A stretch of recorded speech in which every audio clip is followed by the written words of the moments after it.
Uttarakhand RO ARO के paper में अगर मैथ्स आती है ना, तो मैथ्स आप सीधे तो नहीं कर पाओगे, या जो कॉन्सेप्ट हैं वो बड़े कॉन्सेप्ट सीखना पॉसिबल तो है मगर कम टाइम है, तो आप उस पर ज़्यादा जोर ना दें, है ना।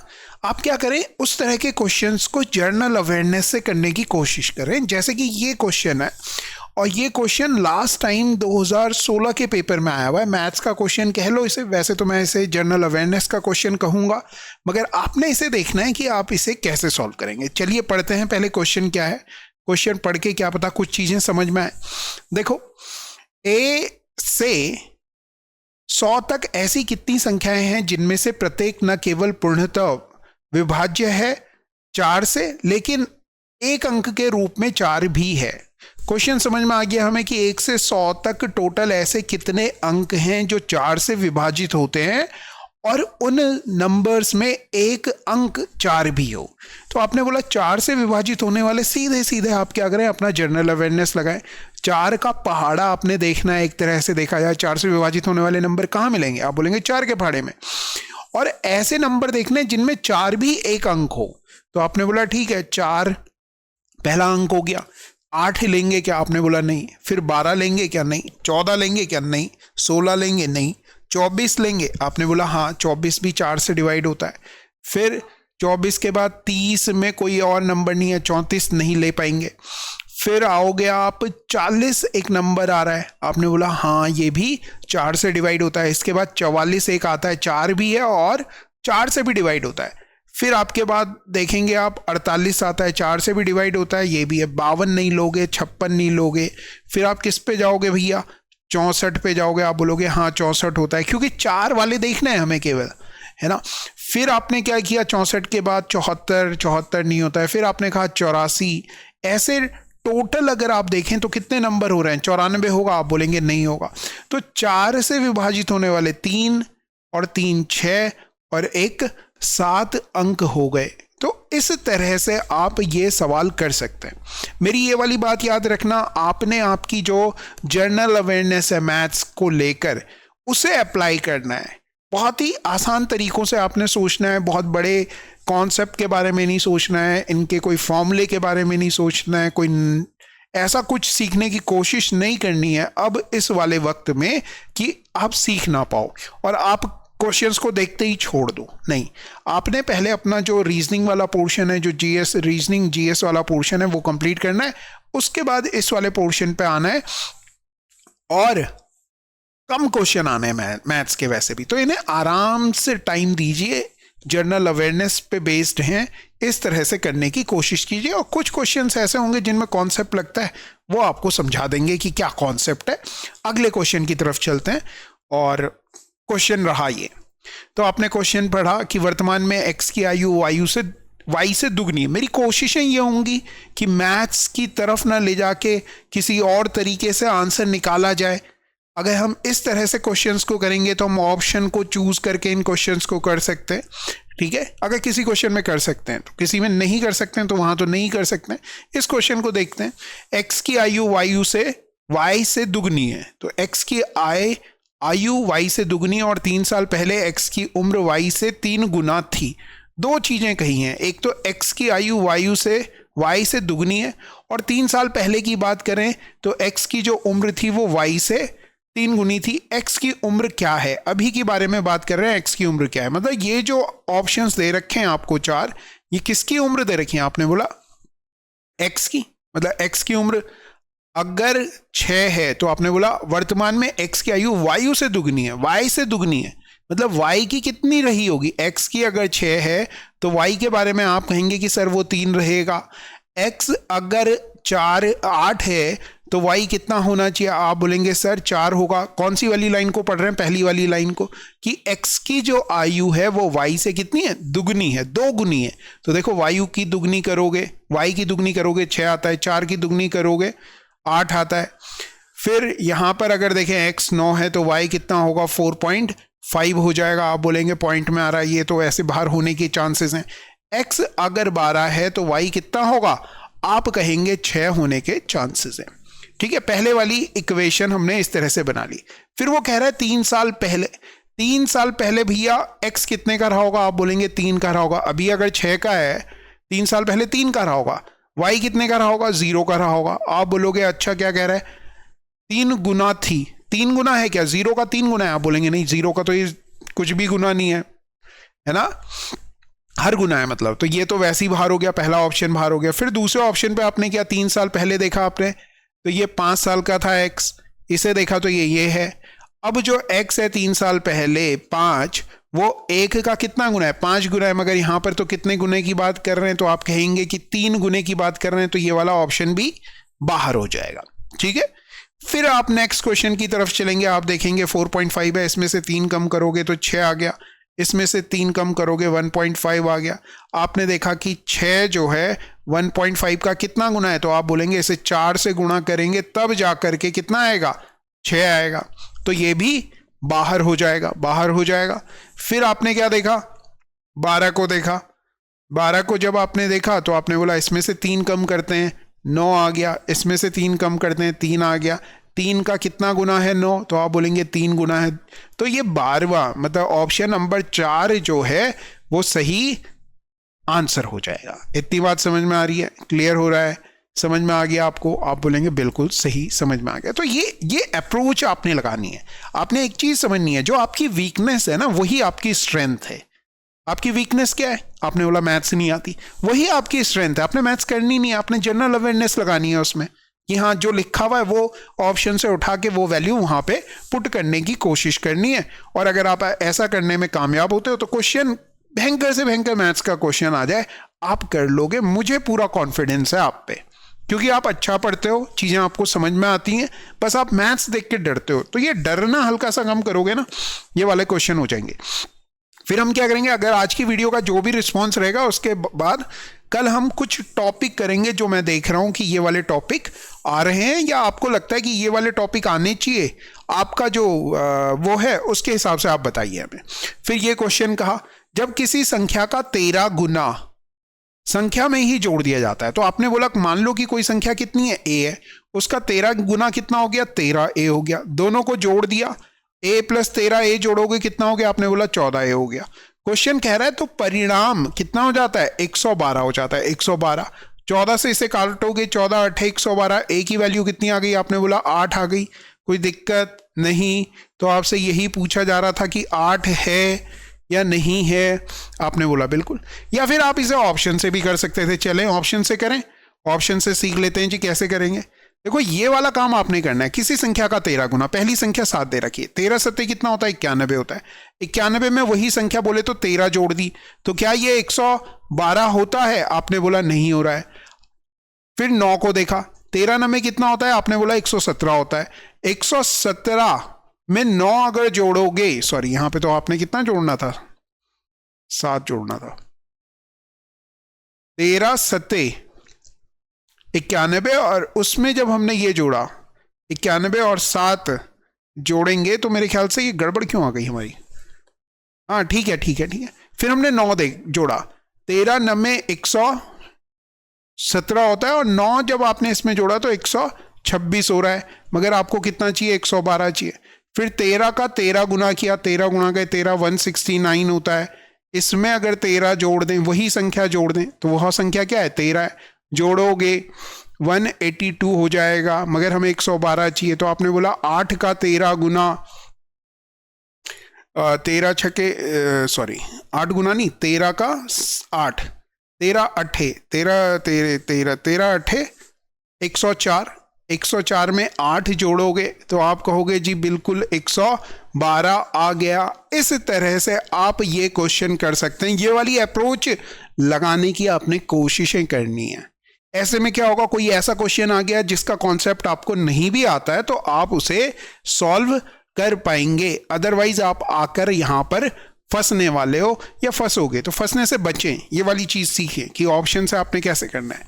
फिर ये क्वेश्चन आ गया, वो कह रहा है कि एक आदमी अपने वेतन का 2/5 भाग भोजन पे, 3/10 भाग किराए पे, 1/8 भाग वेतन का कपड़ों पर खर्च करता है। उसके पास अभी भी 1400 रुपए बचे हुए।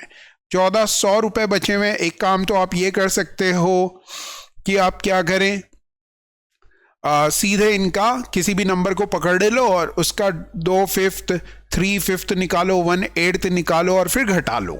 जैसे मैं सोच रहा हूं कि 7,000 को अगर मैं देख के चलूं, 7,000 देखो कितना होता है, 7,000 का 2/5 निकाला मैंने मान लिया कि 7,000 ही उसका पूरा वेतन था। ठीक है, उसका 2/5 5 से इसे डिवाइड किया, 14×5 70 होता है, 14 दूनी 28 हो गया, इतने रुपए खर्च कर दिए। फिर मैंने क्या किया, 7,000 का ही 3/10 निकाला, 0 से 0 कट गया, 7 या 2100 रुपए मेरे यहां खर्च हो गए। फिर आपने कहा 1/8 भी निकाल लो, 7,000 का 1/8, 8 से इसे डिवाइड करूंगा 125 आएगा, 125, 100 सते 700 और 25 छक्के 25 सते 175, ये जोड़ लिया। फिर हमने क्या किया, 5 ये आ गया, 7 ये आ गया, 8 8 16 और 1 17 आ गया, 5 ये आ गया। फिर हमने इन दोनों का डिफरेंस किया, इसका और इसका, और हमने कहा कि नहीं 1400 नहीं आ रहा है। आगे बात समझ में। एक तरीका तो ये हो सकता है, अगर आपको कुछ नहीं आता है ना तो आप इस तरह से कर सकते हो कि ये ऑप्शन नहीं होगा, फिर दूसरे ऑप्शन को देखा वो नहीं होगा, तीसरे ऑप्शन को देखा वो नहीं होगा, चौथे ऑप्शन को देखा वो नहीं हो रहा है, और इस तरह से आप इन क्वेश्चंस को सॉल्व कर सकते हैं। अगला देखिए जी, अगला क्या करने वाले हैं आप, अगला क्वेश्चन देखिए। अगले क्वेश्चन मतलब इस क्वेश्चन को वैसे करना क्या है, तो आपने क्या करना है, मान लो कि पूरा जो सेविंग है 2/5 है, तो 2/5 of A plus 3/10 of A plus 1/8 of A. फिर आपने क्या किया, इन सब का एलसीएम लिया, तो 8 बार यहां लिखोगे, 4 बार यहां लिखोगे, और 5 बार यहां लिखोगे। क्या किया हमने, एलसीएम सबका 40 ले लिया है ना, तो ये आ गया 16 और 12, 16 और 12 28 और 4 32 खर्च हो गया। टोटल कितना है, 40 में से 32 खर्च हो गया, 40 में से कितना खर्च हो गया, 32 खर्च हो गया, तो बचा कितना, 8 बचा है। बचे हुए की वैल्यू कितनी दे रहे हैं, 1400 दी जा रही है, 1400 दी जा रही है। एक बार फिर से जोड़ लेते हैं, 16 और 12 28 हो गया, 28 और 4 32 हो गया, 32 खर्च हो गया, 8 बचा है, 8 की वैल्यू ये है, तो 4 से काट रहा हूं, 4 से ये कट गया 25 बार, 2 से ये कट गया 7, 25 सत्ते 175, 175 आ गया, 25 छक्के 150, 25 सत्ते 175, 175 को 40 से गुणा करेंगे, 40 से 4 से कर रहा हूं, मेरे ख्याल से यही आ रहा है आंसर, नहीं आ रहा है, 0 आ गया, 4 पंजे 20, 4 सत्ते 28, 0, 4 एकम 4, हाँ यही आ रहा है। ठीक है, वहां पे हमने कैलकुलेशन में थोड़ी सी गड़बड़ी की थी, तो ये आंसर हो जाएगा। Got it. उस तरीके से भी और इस तरीके से भी, वहां पे शायद हमने कुछ कैलकुलेशन में मिस्टेक की थी। इस क्वेश्चन को देखिए, ए की आयु बी की आयु की इतनी है, 8 वर्ष बाद ए और बी, ए की आयु और बी की आयु 8 वर्ष बाद, देखो जी वर्तमान आयु दे रखी है, वर्तमान कितनी दे रखी है, 1:3।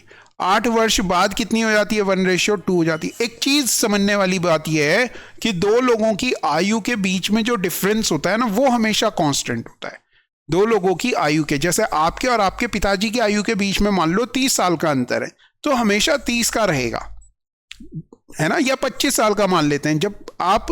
जब पिताजी 25 साल के थे तब आप पैदा हुए थे, अब पिताजी 50 साल के हैं, तो आप कितने साल के हो, आप बोलोगे मैं 25 साल का हूं। डिफरेंस, पिताजी 75 के हो जाएंगे, आप कितने के होंगे, आप बोलेंगे मैं 50 का हो जाऊंगा।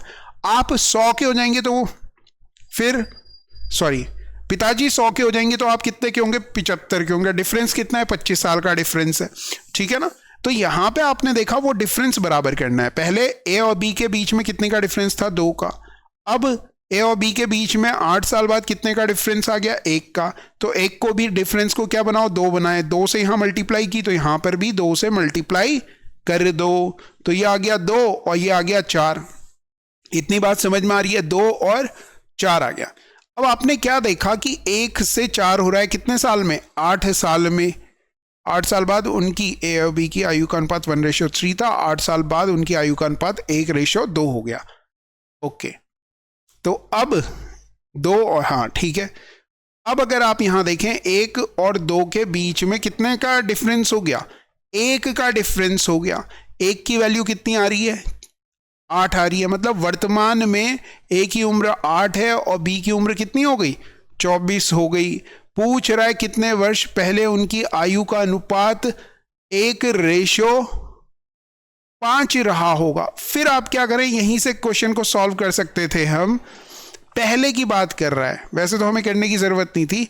8:24 लिया और 1:5 लिया। आपने बोला कितना डिफरेंस है दोनों की एज में, तो यहां पर 16 का डिफरेंस है। यहां देखोगे कितने का डिफरेंस है, तो आप बोलोगे 4 का है। डिफरेंस को क्या करना है, आप बोलेंगे बराबर करना है। क्या करूं, 4 से गुणा करूं, डिफरेंस को बराबर। यहां 4 से की तो यहां भी 4 से कर दी, यहां भी 4 से कर दी। मतलब आज कोई आदमी 8 साल का है और कभी आदमी 4 साल का था, तो कितने साल पहले की बात हो रही है, तो आप बोलेंगे 4 साल पहले। 4 साल पहले उनकी एज के बीच में जो रेशियो था वो कितना था, 1:5 था। तो ये कॉन्सेप्ट सीखने वाला, ये समझने वाला है। ये क्वेश्चन, ये कॉन्सेप्ट आप बिना समझे नहीं कर सकते। ये आपको पता ही होना चाहिए कि एज डिफरेंस बराबर होगा।